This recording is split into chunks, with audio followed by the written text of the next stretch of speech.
Could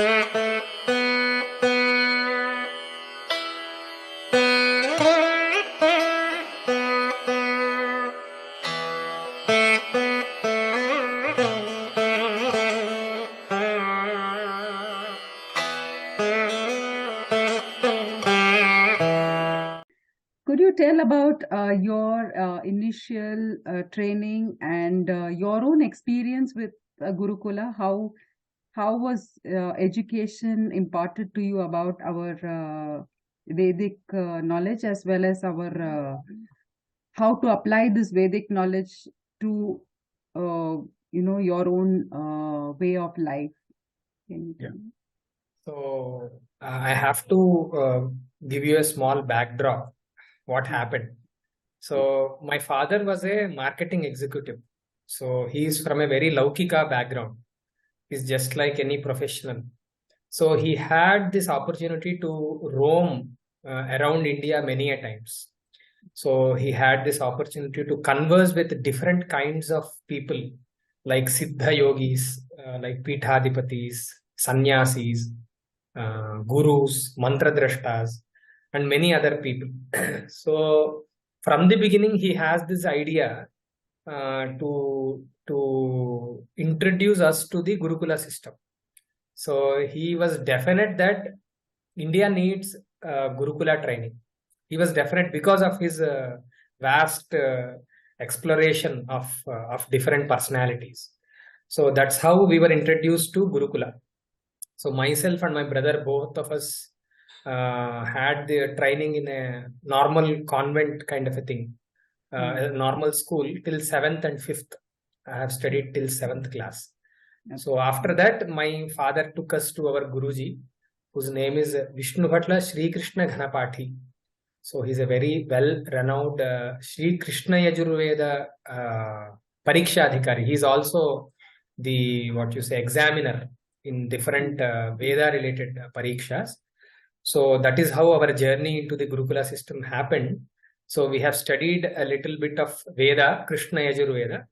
And after that, fortunately, we were also introduced to the shastric traditions. So we have to understand that the Gurukula training is different for each and every branch. So the Vedic training is different, a little bit different. So in the Vedic training, the focus is mainly on how is the mantra taught? How is the student learning the mantra? The focus is mainly on learning mantras. But in Shastra, it is the opposite. It is on contemplating on the meaning. It is on contemplating on the thought process. It is on understanding the world.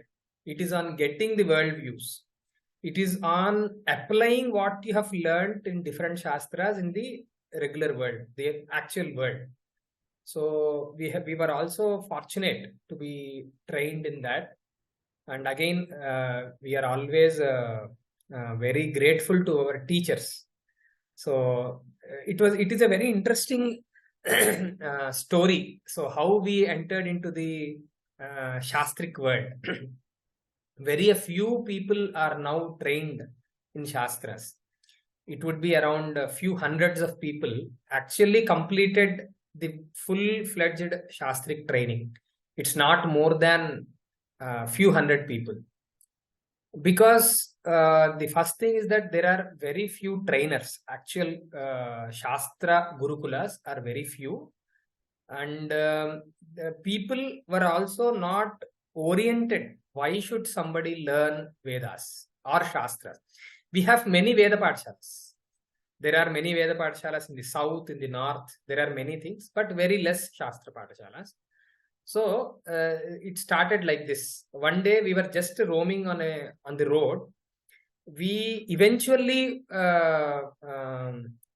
started talking with our future guru on the road itself. We don't knew that each other also.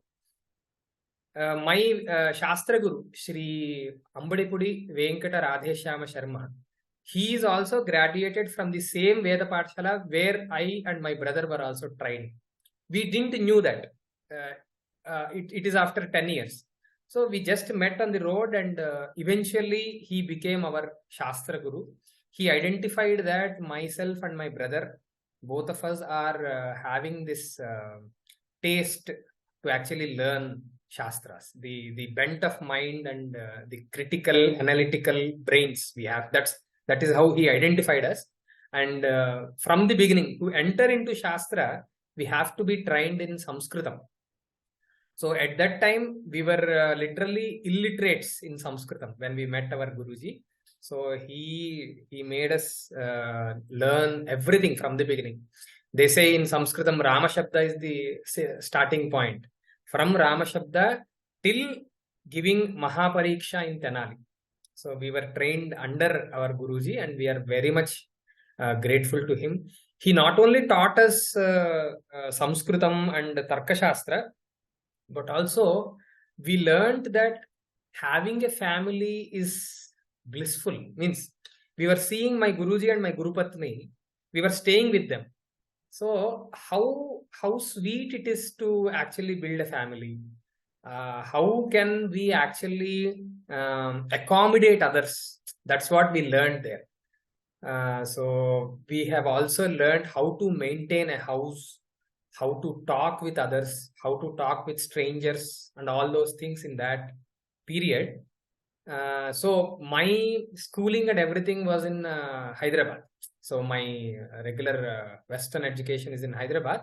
And after that, we moved to a small village near Tenali, which is in Andhra Pradesh, where we have completed some parts of Veda.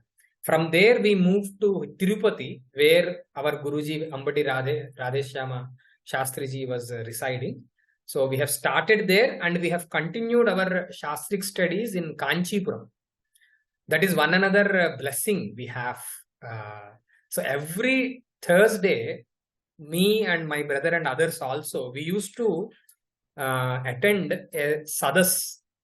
Sadas is a small gathering of pandits where each pandit actually interact with others. So we had an opportunity to actually interact with many scholars who were there at that time. I'm talking around 2006 to 2010 and 11. In that time, every Thursday, we used to spend at least 2.5 3 hours with them. So we used to present what we have learned that week. So it is like we tell that as Chintanam, and that interaction is called as Vakyartha. And I proudly say that Guruvara Sadas is my one another great teacher, where I could actually interact with many scholars from Mimamsa, Vedanta, Vyakarana, Tarka, and we have presented at least some hundreds of Vakyarthas there. So that actually molded how should we think and how should we present. That's where we gathered. And after learning, completing Mahapariksha is a very prestigious pariksha, which is conducted by Sri Kanchi Vedanta Vidvat Sabha. So the actual location is in Tenali, and it is famously called as Tenali Pariksha. So we have completed that Tenali Pariksha, and there is one last Pariksha which is called as Mahapariksha, the conclusion of Tarka Shastra. So where that happened in Kanchipuram itself, and we successfully passed out of that. So after passing that, we had many doubts. What should we do? So by that time, we are around 22, 23 years old. So we had a lot of time, and my father, my parents are very helpful. So they encouraged to study further. So by that time, we were also completing our mainstream education. We have completed our BA, and we have enrolled into our MA also in Sanskritam. Excuse me. At that time, we thought that we have to be trained in Vyakarana also, because Tarka is a Shastra which is dealing with reasoning and debating techniques, which is dealing with the thought processes, which is dealing with discourse analysis and many things. So if we have some more training in Vyakarana, it might help. That's what we were thinking at that time. So we studied Siddhanta Kaumudi, that is one large book on in Vyakarana. We have studied under Ganti Tattatreya Murti ji. So he is also situated in Kanchipuram at that time. So after completing that, different what you say signals have come that we have to study Vedanta. So it's like we have a great guru in Andhra whose name is Shivananda Murti. His name is Brahmashri Shivananda Murti. He is very famous. So we went to his ashram in Bhimli near Vishakhapatnam. So he actually asked, "Why are you studying Vyakara? After studying Tarka, you need to study Mimamsa or Vedanta. Why are you wasting your time?" That's what his phrases were. So after that, when we reached back to Kanchipuram, we also got other signals from elders that it would be very nice if you further study Vedanta. So that is how we have entered studying Vedanta under the great scholar, the one and only Mahamahopadhyaya Brahmashri Manidravada Shastrigal. So just remembering his name itself will give immense energy to all his students. Whenever we just see his face, we feel that yes, this is the accomplishment, or this is why we have won. So that is the kind of experience we have with our Guruji. So we have stayed near him for 3 years, and we have completed the Prasthanatraya, famously told as Prasthanatraya. So Brahma Sutra Bhashyam, Upanishad Bhashyam, and Gita Bhashyam. And there are some other Prakarana Granthas also which we have learned from him. So by this time, the timeline is around 2016-17. So from 2006 till 16 and 17, we were in Adhyanam only. Totally dedicated to Shastra Adhyanam. And by this time, we have also completed our MPhil from University of Madras, and also completed one another post-graduation from University of Madras, and one post-graduation from SV Sri Venkateshwara University, which is situated in Tirupati. So simultaneously, the mainstream certifications are going on, but our main focus is on Tenali Pariksha, and we were doing that. So by this time, I was also married. So I ought to earn something. So that is our education. Now starts our actual profession. So I have established a small Shastra Pathashala in 2017 in Hyderabad. Its name was Sri Kameswari Shastra Pathashala. This is the foundation of the Gurukulam which I have established again in Hyderabad. So this is the foundation. So 1 year I have maintained that Pathashala. I understood many things about education, shastric education in particular, in that 1 year, because society is not ready to be educated in only Shastra at that time. That's what I felt. Even though I was focusing on getting people who have completed their Adhyanam in Veda, those people were also not motivated or not oriented to actually directly jump into Shastric studies, because they don't know what to do with that. And the society is also not ready to actually directly take Shastra. So at that junction, I was again blessed. I have this Guru Anugraha every time. So I was again blessed with a person called Susarla Sai Ramakrishna. So he is famously known as Sai Susarla. So he founded an institute called MIT School of Vedic Sciences in Pune. So one fine morning, he called me and told, Suryanarayana, people like you who are trained in Shastras should come to mainstream education system, and we have to create such courses which are applicable to modern time. So we have to paraphrase certain concepts. We have to design certain technologies. So that's what he told us. So that is how I left my Pathshala, means I have temporarily closed it, and I came back to Pune.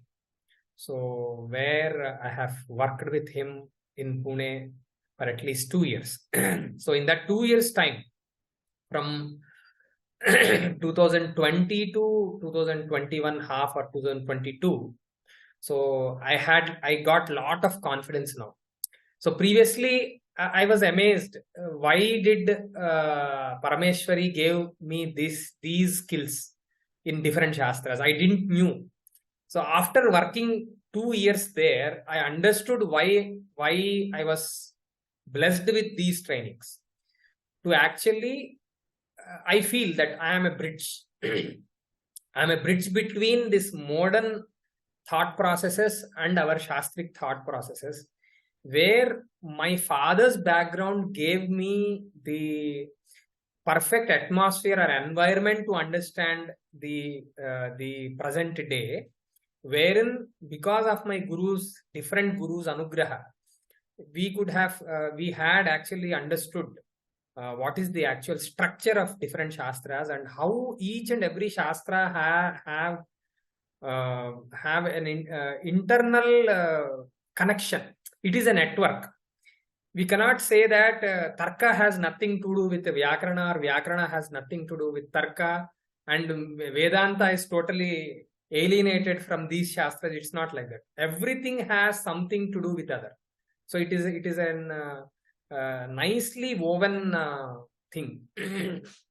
So that I have understood when I am working with Saiji.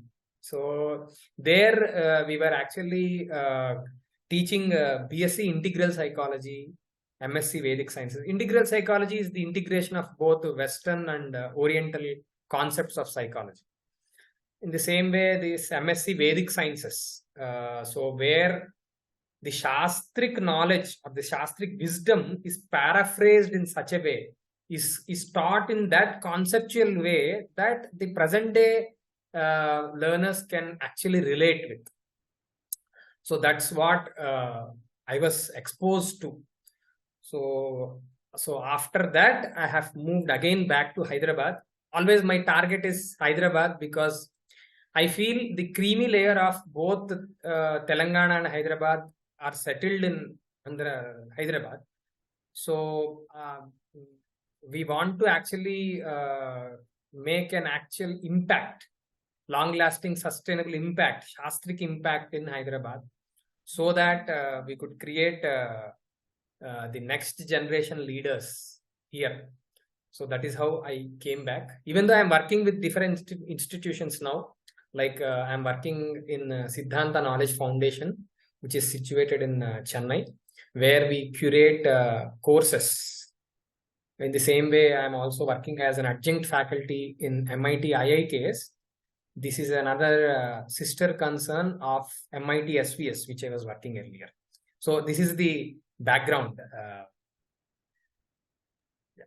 It's really wonderful to know about your own personal journey, and you could be, somebody, that a youngster who has doubts whether to go into this fully, would be very inspired, and be, their fear of the future would be removed by seeing your personal example. Because most of us are concerned about the economics of our future, like, how do we make a living? I want to actually add some things here also. See, in this journey, I believe that whoever is valuable, he will not be left alone or not respected by the society. He will be followed. He will become a leader, and he will get all the respect he ought to get. So the only thing is that we have to understand loka. So that is why I say many a times, we need to have loka drishti and shastra drishti. And because of the training and anugraha of our elders, we can have the samanvaya, how to apply shastra drishti in the loka, and how to understand the main problems using the loka drishti. So in the future also, I feel that the professions will be changing. It's not the old thinking that everyone will be placed in a university. So generally now, whoever is trained in Shastra or Samskrita, they feel that they will be placed in a university, in a government university or a private university. I don't think that is the future. The future is for that person who envisages an application, who envisages a solution, who has the ability to think in different thought models, understand the same scenario from different viewpoints, and come up with the best solution which he can give. So for that, he need to be trained in Lokadrishti also. He should know what is happening, why, what are the sciences or thought processes which are going behind the technologies, and also he should know the shastric knowledge so that he can see those problems from shastric view and give a solution. So it can be an app, it can be a service provider, it can be anything. So I say that if you are studying shastra, you can become anything. I Actually, say, see, yeah. we have many leaders now who are shastra pandits, according to me. Mm. Jaggi Vasudev ji No, is a one, shastra pandit. Yes, he right. is a One shastra very pandit. interesting example, similar to what you're saying, was given by a botany teacher in a very popular JEE NEET coaching center in Bangalore. So he Oh. was saying, like, the surgeons of the future, it's not enough for them to know only medicine. He has to know physics and chemistry also. So a person who is only, knows medicine will not be able to, uh, you know, in a very complicated case, will not be able to see different dimensions of the problem. So you're giving a similar example where a person with a shastric background will be able to see many aspects of the same problem, which a person only from an English or Western education, however, um, advanced it may not give that 3D vision which our Yes. shastras may be able to give. And there is one another filter. So to actually amplify your training in Shastra, you should be initiated into the Anushtana. That is one another thing we all believe in. Unless you are initiated in the Anushtana, you are not getting the larger perspective, because our Shastrakaras are first Anushtatas. They are directly connected with the source energy. So that is why in less time they could actually create many n number of models.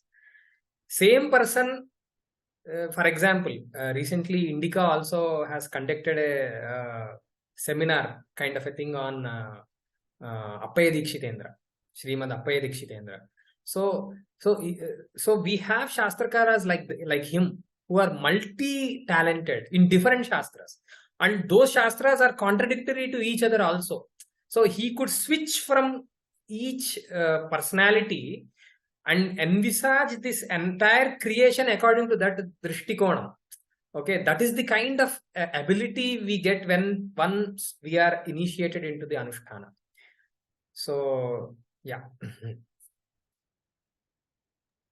You had a conventional education before you started at the age of 7, you say, or 5, is it? Your brother and No. We have studied in school, regular school till the age of 11, 13. So I okay. have completed 7th standard in a school called Sri Aurobindo International School. And one another thing, because of studying in Aurobindo International School, we had this opportunity of meditating every Mm. week. So we are introduced to yogic concepts and the meditative techniques in very tender age. So that is also one another training we got in the initial stages. Yeah, what would you suppose, like in your Gurukula, like the Kameswari Gurukula, what would be the prime age at which children Yeah. should be entering this kind of education? Yes. So I should give you a small background of re-establishing this Gurukula also. Yeah. Yeah. So after completing 2.5 years of work at MIT SVS in Pune, I was thinking what happens to my kids if I continue living in Pune? Because our day rotates around Anushtanam. it is all, our Kuladevi is Sri Kameswari. So from the morning till night, we are always around her only. And somehow in Pune, I could not get that environment because I was living far away from the city. So it's called Loni Kalbor. So where we are situated. By that time, my elder son is around 8 years old, and my younger one is around 7 years old. So now I have started thinking, what will I become if I stay here for 10 years? I might become a HOD or dean or something else.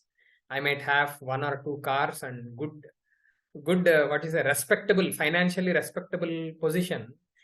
But if I rethink and contemplate what I wanted to become and what my family I envisage, what kind of a family I'm envisaging. So if I contemplate on these two things, I cannot relate if I stay in Pune. So that is how I made my mind, and fortunately, my grahasthiti was also very nice. So I could get a job in which I could work from my home. So that is how I landed in Hyderabad. Then we restarted the Gurukula, and now we have slightly changed the concept of the Gurukula also because of this experience. It is called Sri Kameswari Center for Vedic and Shastric Studies. So by this time, I understood that if we are learning Vedas separately and Shastras separately, to actually think in a collaborative way and do the samanvaya, it might take a lot of time. For example, there are many people who complete their Vedadhyana and they don't even touch Shastra. And there are many examples who complete their Shastra Adhyana and they are not knowing any part of Veda. So my experience, because of my experience and our guru's guidance, we thought that we have to combine both of them, Veda and Shastra. If we are only teaching them Vedas and Shastras, it's not enough because we need to have the Lokadrishti also. So the Vedadhyana is the foundation for everything according to us. Vedo khilo dharma moolam. So Vedaha eva dharma sarvasya moolam. So Veda is the foundation for everything. All the knowledge processes or studies initiate from Veda. So our Gurukula students should get good training in Veda. And simultaneously, for example, if a 10-year-old is starting his Gurukula Adhyana, 60% of his time will go into Veda Adhyana. 20 to 25% time will be going into the Laukika Adhyanam, because at the age of 10, he is not knowing many languages. Knowing different languages is very important. So we'll invest 25% of time into Laukika Adhyanam, and the rest will be given to the Shastra Adhyanam. And we have created a 7-year plan actually till now. And the entry point might be 7 years, 8 years, 10 years. It's varied because we have students from all these age groups. We have my own second child is 8 years old. I have one more child of 8 years old, and I have 2 children who have started 11 years at 11 years. So it is different, but we want to do that synergy, the samanvaya of both of them. Like when it is not very formalized, the kind of structure, like your entry level can be at any age, they can catch up. So what is there a pressure from parents or on parents for, you are talking about the real world also, but like for instance in JK's schools, Valley School and all that, they say there are no exams. But when these children come out of these schools, they are under tremendous pressure because they are back into mainstream competition. They love that education. They will love your Gurukula. But when they finish, they're back into this normal, stressful environment of education. What will they graduate in? Can we regularize that? And I will say my own view on that. So to regularize anything, you are actually ignoring some parts or some abilities of somebody. Regularization is equal to industrialization. Mhm. It's like batch-wise production of something. Yeah. Once you think in that way, you will not create leaders. The tagline of our Gurukula is to create future gurus. Future guru is nothing but the future leader. So each and every person will have a different ability inherited. For example, some of my Gurukula students have this very good skill of picturizing anything. Mhm. Okay, that is his venting point. Mm. That is where he is getting the bliss. Mm. The entire process of teaching and learning revolves around delight. Both the teacher and the learner should actually experience that delight. Whenever we try to regularize something or create some processes which are not dynamic, see, we have to create processes, but those processes should be dynamic so that the learners and the teachers, both of them, should be in the advantage. I always say that teachers also learn many things while teaching. They actually get bliss when they are actually creating new methods to introduce our age old concepts.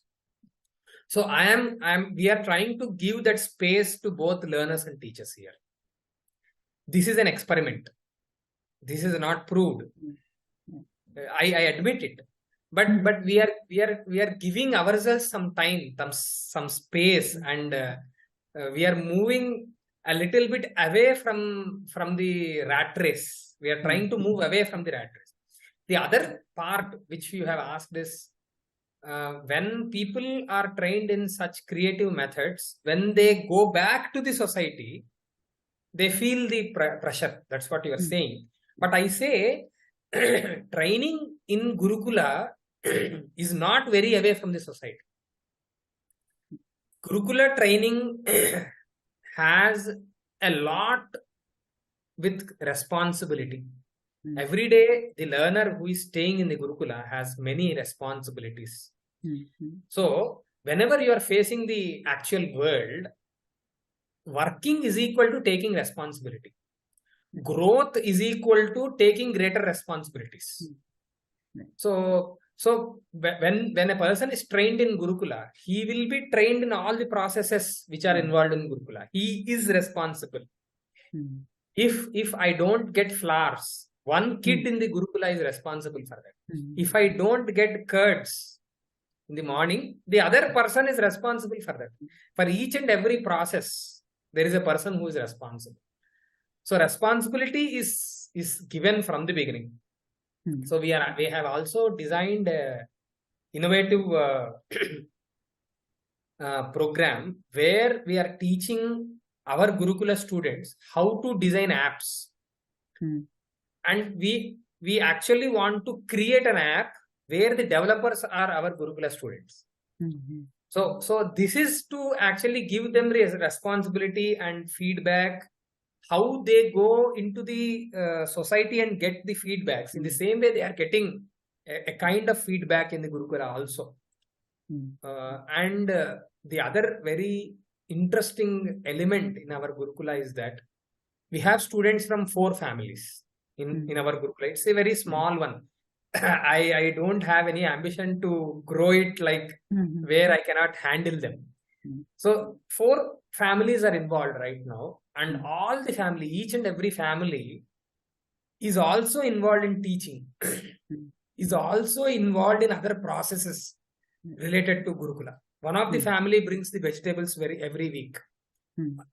One another family, excuse me, take care of geography and Purana, Itihasa Purana aspects. So in that way, it is not a single man army. We are growing like a family, and the family here is Shastra Parampara. The Parampara is of 2 types. So we are growing in the Shastra Parampara kind. Okay. You also mentioned that some of the courses will be available online. Yeah. So how do we convey the spirit? Like, you've had wonderful experiences with your gurus, And Yeah. can you imagine a world where you would have been taught online by, for instance, in Kanchipuram, where you didn't have face-to-face Yeah. interactions? Is it, in many ways, are they losing out by this, or is it better to have something than nothing at all? Yeah. So I shall again give you some more background. So we work offline and online also. So in online, we are targeting three kinds of audience. Number one is people who are actually trained in Gurukula, in other Gurukulas, like people who are Veda Panditas, who are Smarta Panditas, Archakas, who completed their Gurukula Adhyayana, but in Gurukulas, the present day Gurukulas also, there are many lacunas. Like if you take any Veda Gurukula or Smarta Gurukula, they are not trained in Sanskritam. They are not introduced with any Shastra. They don't know how many Shastras are there. They don't know how to do the Samanvaya.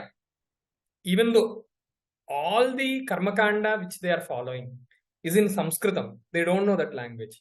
Because they don't know that language, they don't have the key to open the door. It is shut. They know that there it is full of surprises and a lot of solutions, but they don't have the key. So we have created some online courses for them, so which will be the key to the door, and we have very good response from those areas right now. And the second area we are targeting is people like you who are astikas, value our Sanatana Dharma, and who are now looking for different avenues, how to open the door, how to know more, how can I know and utilize Shastra. So those kinds of people, that is our second target group. So we have created some online courses for them also. And the third group is their children. So the people who are interested and their kids. For them, we have recently started this Vijnana Gurukulam co-schooling program. And also we have conducted a summer camp last summer. So we are gaining lot of experience. We are building lot of material. We want to build an entire textbook series which can be used by the the mainstream students to understand the Shastras. So these online programs can be used as teasers. There is lot more when you actually have a direct interaction with a guru. So that's we are showing, and also as you have said, it is better to have something than nothing. So it is always better, and we are trying to give that experience to them, continuous feedback in different levels. So that is how we are working right now. Also, another thing you mentioned is that you plan to start some activities in North India. So, given within South India itself, do you find a lot of changes in tradition, like between Kanchipuram and Andhra, for Yeah. instance, or between Kerala and same Vedic heritage? You see a lot of variation within Yeah, South India. So, how do we make it pan-Indian, where Northeast has a very different kind of the same Shastra will have ritualistic differences in the Northeast. It will have, in Kashmir, you go into a different zone. So, how do we make something like this pan-Indian, or should we not, again, should we not try to regularize? But how do we speak a common Vedic language across India? So I will give you an example from a very uh, mouth-watering dish, pulihora. So in Andhra, we have this pulihogara. We say that pulihogara in Kannada and Tamil. So if I go and eat this pulihora in next to my door with my neighbors, the taste is very different. So if I am traveling for 100 kilometers, the taste of that same dish will be different. Okay. So having different tastes and styles is our strength. That's what I say. Variety is a strength. So I don't think we have to regularize or say that we have to have a common ritualistic processes and all. No. because the South Indians, that too, people who follow Sringeri has a different style. People who follow Kanchi is different. People with different gurus are also different, because that guru actually creates a particular process which is suitable to that particular shishya also. In some instances, the same guru teaches the same kratu or the anushtana paddhati differently to different students, different sadhakas. So that is our strength. So we have such techniques where we can change a little bit and adjust to that particular mentality and personality. So we should not try, but we have to know what is working behind it. What is the real intent of that particular process? So that is where Shastrakaras come in. So Shastrakaras know how to do the Samanvaya. The practitioners practice that in different way. So And that is the unique trait we have. yeah. One more thing is like, for all of our traditions, we say that what is the main purpose, whether it is shastric study or whether it is, practicing in yoga or Yeah. natya, dance or shastriya sangeet. Finally, it seems to be our inner journey. So that is one aspect. The other is its manifestation in the secular world, where we try to either get popularity or do. So when we have different organizations, we have Vedic patishalas which are run very differently from other organizations, which, like, you have Chinmaya Mission, you mentioned Sadhguru, we have AOL, which are on the more of a secular plane, trying to get mainstream uh, people into the dharmic fold. So where is what part of it is the focus on the inner journey, and what part of it is on the accumulation of knowledge for the secular or the material life in a gurukula? I think there are gurukulas are now situated in, as you said, Kanchi Mat is also having many gurukulas. Sringeri Mat, Pujya Shri Bharati Tirtha Mahaswamigal is also directing different people to establish gurukulas. We also have gurukulas from Chinmaya Mission, Ravi Shankar Ji's institution, and Jaggi Vasudev Ji's institution, and other institutions also. The ultimate goal might be the same. So as you have told, the inward journey is what everybody is targeting. The style and the level of intensity is what different.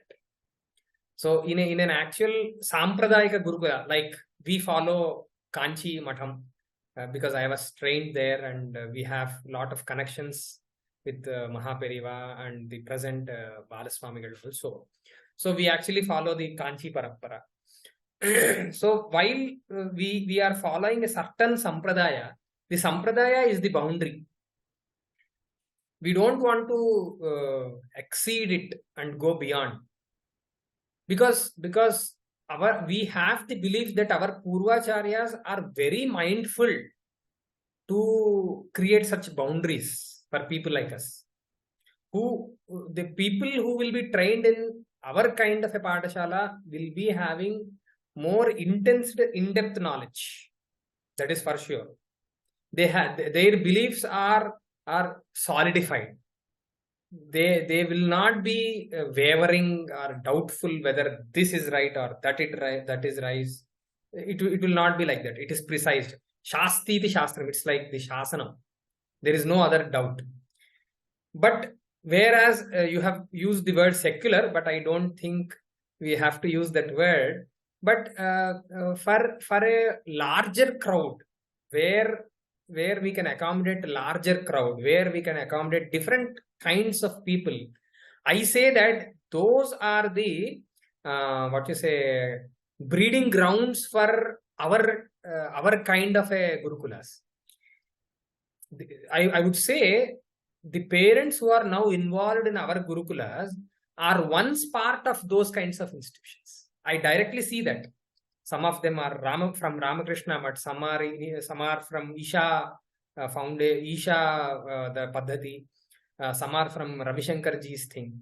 So that is the what you say, capturing or filtering area where the astikas feel that yes, I have to be attached to that. Once they are attached to that, they will know the breadth and depth of shastras. Then they are getting the confidence that the next generation should be living according to shastra. They have to know what is shastra. That is the only answer to the coming problems. That's what they confirm there, and then they are sending people their kids to us. So I don't think all of us are working in different directions. We all are working in one place towards the same goal, but in a different style. Just a couple of more questions. One is, do you see Shastra as something that is fixed, or is Shastra something that evolves with the times? For instance, a lot of controversy is whether, women should chant the Vedas or specific parts of the Vedas. So, obviously, our Shastras are not very rigid. They have evolved with the needs of society. So, for you, what would be the reference point when, if you are questioned about is this okay or is this not okay in today's society? Would it be what your gurus said, or what your sampradaya says, what the shastra says? So how would you respond to it if some parent said, can you admit my child in your institution, and the child doesn't fit the whatever specifications or the requirements? So what would be your reference point to make For a decision? me, shastra, some parts of shastras are definite. That will not change. Those are like eternal truths. So, for example, for anyone who has started their journey inwards, okay, so there are some measures like shama, dama, titiksha, niyama, yama. Okay, so we have these ashta atma gunas like daya, kshanti, anasuya. So these all don't change at all. So there are some parts which are definite and which will not change at all. There are some parts which are talking about procedures. Okay, so those procedural parts are always dynamic. For example, if you take the very famous Satyanarayana Vrata, Satyanarayana Vrata is an evolved Anushtana. It is not told in any Shruti. It's not told in any Veda. It's not a Shrauta Karma. It's a Smarta Karma. Smarta Karma, which is created from Smriti. Smriti is nothing but Purana. So we have to be very vigilant and aware that our rishis did not tell that whatever we say you should do. They gave us all those principles in which we could dynamically change. We could change according to the situation. We could create something, but the inspiration is the same. Okay, but the other question which you have asked, whether a girl should learn Vedas or not. So we have to understand that if you are seeing Veda as just a song or a shloka, yes, you please learn it. You learn it like Bhagavad Gita. You can see the text and learn yourself. But if you're seeing that if mantras are chetanas, they react. If that is reacting, there are some processes and procedures which are created as a manual. It's just like if somebody wants to launch a rocket to the space, there are some procedures which are chalked down by ISRO or NASA or any other agency. We have to follow that because we don't know what happens if I don't do this. Okay, not everything is materialistic. Not everything is material. So drishti of our rishis, okay, is different. They can see what we can't see. They can experience what we can't experience without sadhana. So if they are giving us certain procedures and protocols, why do you want to test it? So if a girl wants to learn Vedas as a song, okay, you please learn. If you want to use that somewhere as Veda mantra, then you please check with the manual. You please go through the protocol. That's what I say if somebody asks me. And one other thing I say that if somebody wants to learn Shastra, say learning Shastra is different, learning mantra is different, using that mantra is different. These three are in different areas. Okay. So if somebody wants to know the content of Veda, everybody is invited. Please do learn what is there in Vedas. If you are thinking that I should learn just like you learned, then please check once. That's what our ancestors told. They don't have any discrimination.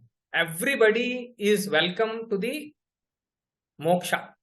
Moksha is so it is not shutting doors to somebody and opening doors to only those people who follow certain procedures. No, it's not like that. It's open for everyone.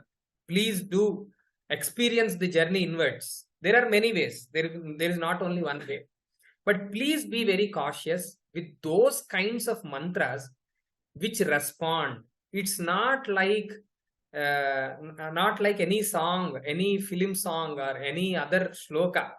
It is a mantra. It has very intense shakti and it is chetana. It's just like you and me. You respond to my views and I respond to your views. In the same way, mantra is also responding. So if you don't know that, please be aware. This is what I say. One last question. I'm also my family is also part of Kanchi Matham, and Parmacharya says that one activity in which anyone who's part of our dharma should put a lot of emphasis on is the upakarma and of young boys. So you probably are much more aware than me of how so modern society is not paying a lot of attention to this. I mean, at the age prescribed or the practices that we should be doing once we do put the thread. How important is this ceremony in the Gurukula system? And how important should it be for the rest of society? Parmacharya says it's like a rebirth. Yes. So, what is what does significance does this important phase have for our society? Yes. So the title we get once you have the Upanayanam, the title we get is Dvija. Dvihi jayate iti Dvijaha. So one who is born for the second time. For the first time, we all are born from our mothers. Okay. So this birth is related to flesh, blood, okay, muscle, bones, all these things. But the second time, when you are getting this birth, it is from your guru.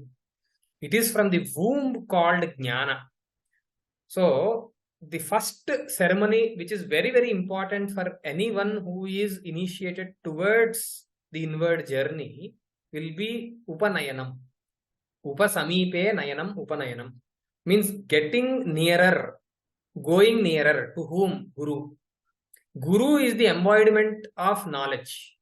Once you are very near and staying with knowledge, so a new person is born. So he is very far from the ignorance and he is very near to the real truth. The what you say, we say Nijamaina Nijam in Telugu. So the most truthful content. Okay. So we have Brahma Yajnam and Upakarma. Both of them are very related. There are many relations to each other. Brahma Yajnam is that thing, it is a Nitya Karma. So we have to do that daily, where we are remembering the good which is done by our ancestors. So our ancestors are of three types.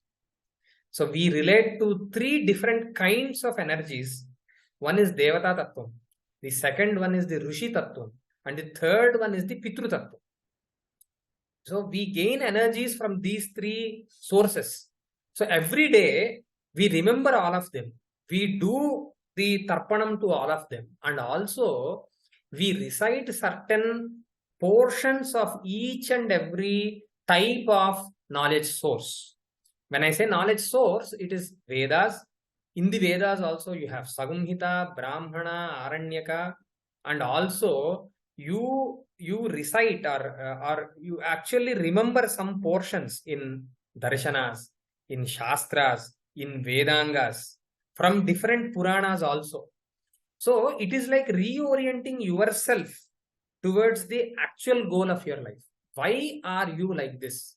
Why did the creator or Paramatma gave you all these senses, gave you some mind? Why are you initiated towards Anushtanam? So it is like daily remembering what is your goal.